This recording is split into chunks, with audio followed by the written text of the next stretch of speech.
Hello, this is Jeff Scott, your instructor for the Complete ASP.NET course. Previously, I'd asked you to create a new project where you replicated what I had done for you just so you start to get some experience creating web forms and projects on your own.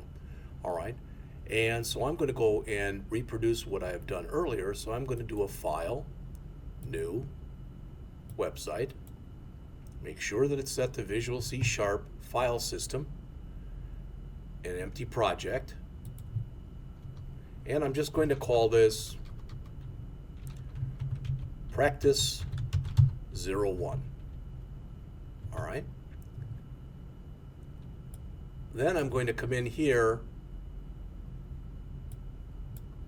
and I'm going to right mouse click, choose Add New Item, and I want to add a new web form. We'll just call it default.aspx. Visual C# web form, default.aspx, place code in a separate file, and don't worry about checking the select master page right now. So I now have this. I could make this a form, and it really doesn't matter one way or the other, but I'm just going to remove that. So I have nothing in there right now. All right. Then I'm going to come in and start adding my controls. Now, the order in which you do this is always totally up to you. So I'm going to add a label.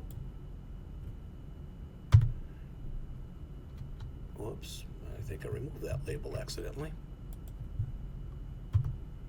And I'm going to add a text box.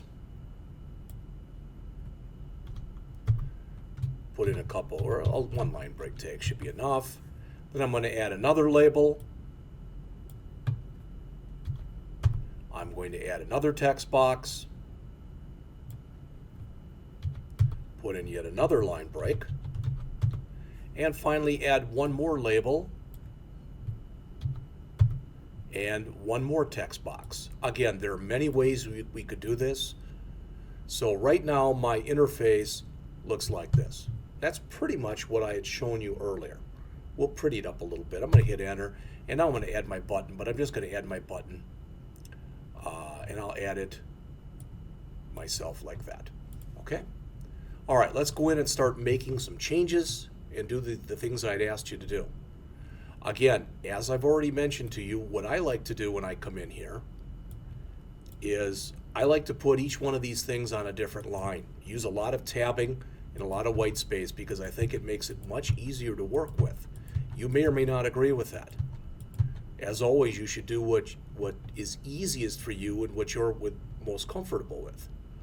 All right, so I'm going to bring my line break up to here. In fact, because we'll have plenty of room, let's put in 2 line breaks. And same kind of thing here.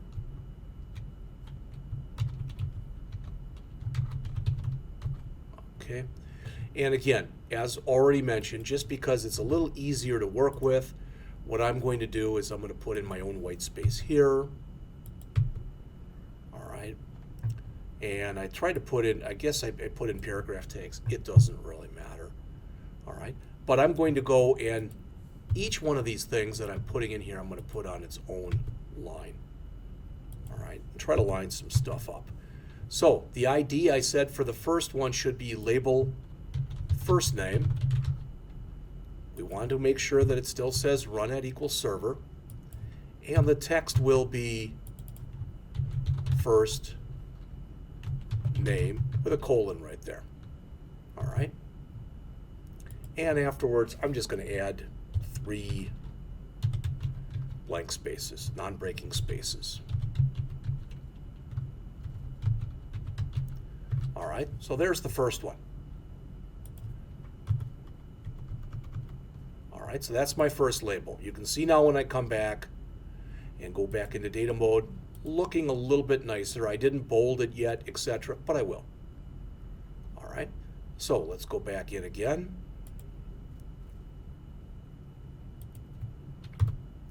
And our second one is going to be called, whoops, oh, this is for our text box. So this is text box first name. All right. Again, run at equals server. All right, so we're done with everything right now, at least it's on that first row. Okay, so let's go in and do the second one. This is going to be label last name. Again, run at equals server. The text here will be last name. And as we did before, let's add some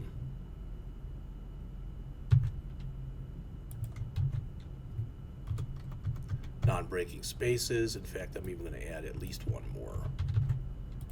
All right. And we'll come in and do the same thing down here for our text box in the second row. This will become text box last name, run at equals server. All right. And finally, we've got our last one, which is label full name.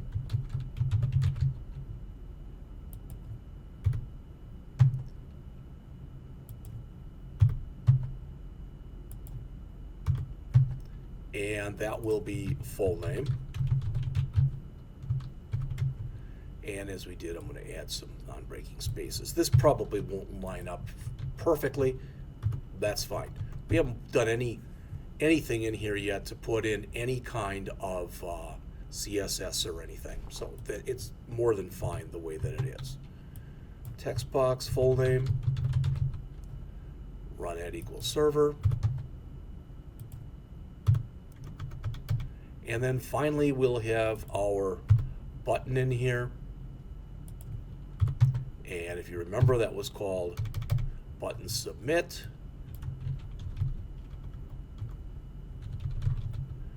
And the text on it said submit. All right. So this is what I've done. I came in here and created a label, changed its ID and its text, put a text box in, changed its ID. Then put in a couple line breaks, then added another label and changed its text, another text box and changed its ID, added a couple more line breaks, another label, again changed its ID and its text, added a text box and changed its ID, and a paragraph tag. We could have substituted, just put in a couple line break tags, really it doesn't matter, changed its ID, and its text. So if I save right now and take a quick look at it in design mode, error creating control, label last name is not a valid identifier. And that's because in the name I've got a colon in there, so I've got to fix that. So let's fix that before we go on and do anything else. Label first name, that label, that last name, that colon should not be there. Save, let's go back into design mode.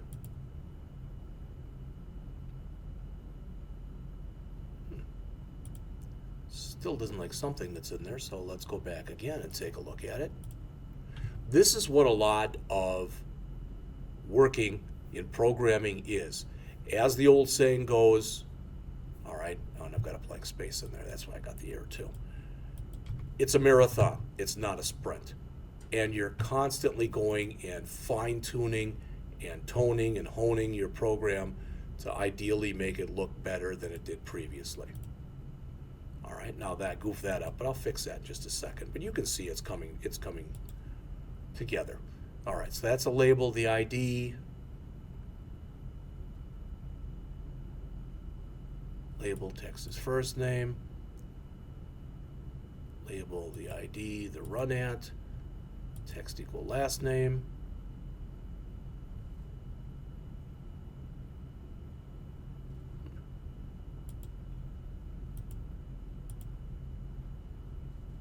So we're missing that, and we're missing that. For some reason, neither one of those are showing, so we're going to have to go back and debug that.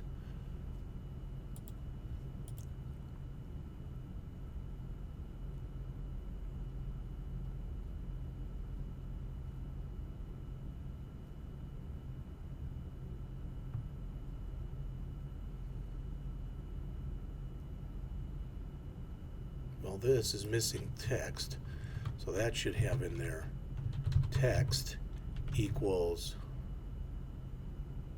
nope, that's for the text box. I apologize. No, it doesn't. ID run at, ID run at.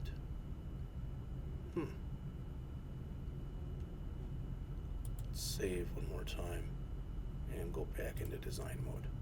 Wow. Doesn't like that. I'm not sure exactly what I've done wrong here.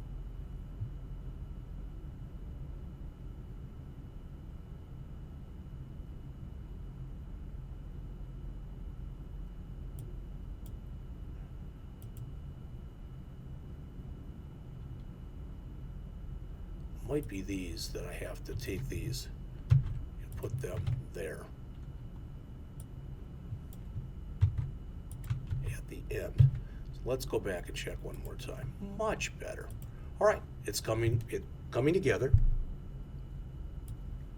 As I asked you to do, I changed that to label first name, label last name, label full name, and button submit. Text box first name, text box last name, text box full name. Okay? So, a couple more things that we're supposed to do in here.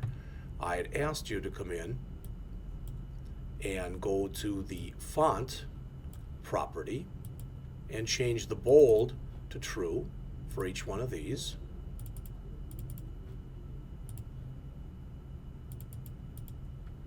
All right, so that's done. And then you were asked to come in and add a required field validator here and here. Let's widen this out just a little bit. There we go. So, into our toolbox, we want to come in here and we want to go into our validation tools and add a required field validator here and add a required field validator here. All right. So this first one should be called, instead of required field validator 1, that should be called required field validator first name. And the message or error, let's just say first name required. All right, and the control to validate, hopefully you remember to do that, is the text box first name. So that's done. All right, our second one is required field validator last name. The control to validate is text box last name, and the error is last name required. And if you remember, I mentioned that we can also go up into source mode here, go up to the top of our program, and in our head section here, we can go in and we can add a class. So we can say, add a style element, so we can add a CSS class in here, dot error, and we're going to say that it's going to have a color of red and a font weight of bold. All right. Then we can come back down to here again and change the CSS class to error, and you notice that it's red and bold now on both of these. All right, so we have to add our line of code in, but we have renamed our controls. Always rename the controls before you start adding code. Just a real good thing to remember. All right, so we've got all of this stuff in there. Oh, I think we also had a hyperlink control.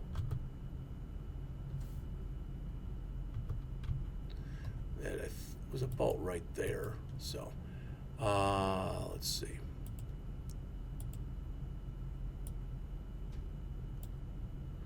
And we put on here for the text, it was Google. All right, we changed the name of it from hyperlink 1 to hyperlink go to Google. And we changed the navigate URL, http://www.google.com. All right, and there that is. All that's left is to come in and double click on our submit button and put the code in there that says text box full name, oops, not first name, full name dot text equals text box first name dot text plus a blank space plus, I'm just moving this out just so stuff lines up, last name dot text. All right, and that's everything. So I'm going to save. Again, if I wanted to, I could go back in again into here and find where all of these are, go back into source mode, and put each one of those on a separate line too. All right. Do you have to do that? By all means, no. But the reason I like to do that is it makes it much easier when I come in and I start debugging to have these things all on a separate line. So if I forgot something, for instance, it makes it much easier to find whatever it was that I forgot. But as always, you have to do what you're comfortable with. You have to come up with your own standard. All right, and I've oftentimes myself said that even a bad standard is better than no standard at all.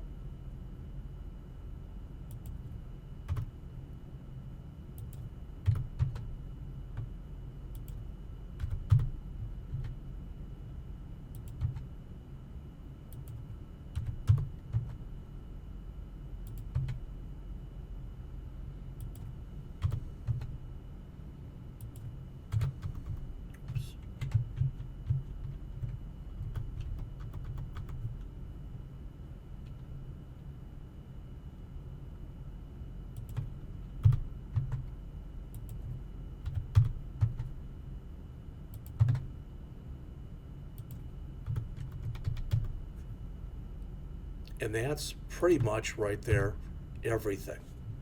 You'll notice that I've got on click, and that's what I got when I double click the button.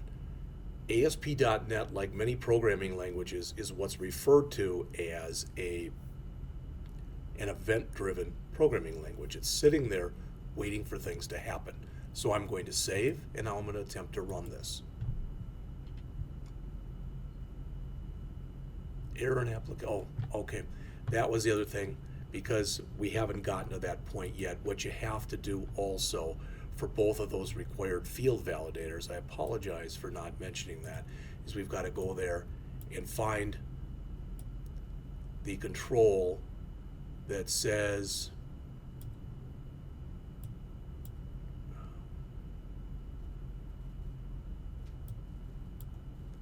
enable client script and set that to false.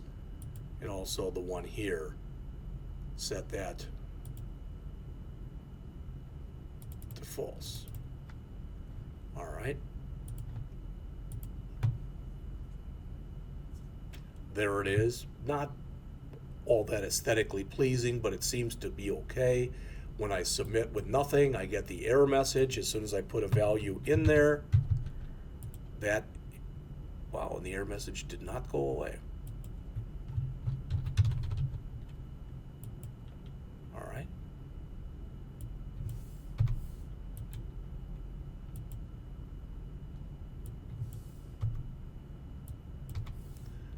If I refresh,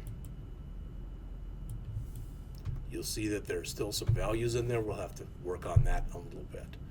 I go to Google, I can come back, I can put in Mary Jones, submit, and you get Mary Jones. Wow, and I'm getting first name required even though there's a value in there. But when I click it again, it goes away. All right, that has to do with some of the post-back things and some timing issues that we're going to run into in a little bit. All right, now, just one last thing. So I've got this done. I've started to show you some of the errors that you can get in programs. What we're going to do in our next lecture is we're going to come in and very briefly give a very brief little introduction to debugging and talk about syntax errors versus logic errors versus runtime errors. But again, there will be a whole section on that where we go into it much more depth and breadth of coverage. Okay? and we're going to build another simple application. We're going to build a very, very simple calculator that for right now will only add numbers. Okay, so I'll be back with that shortly.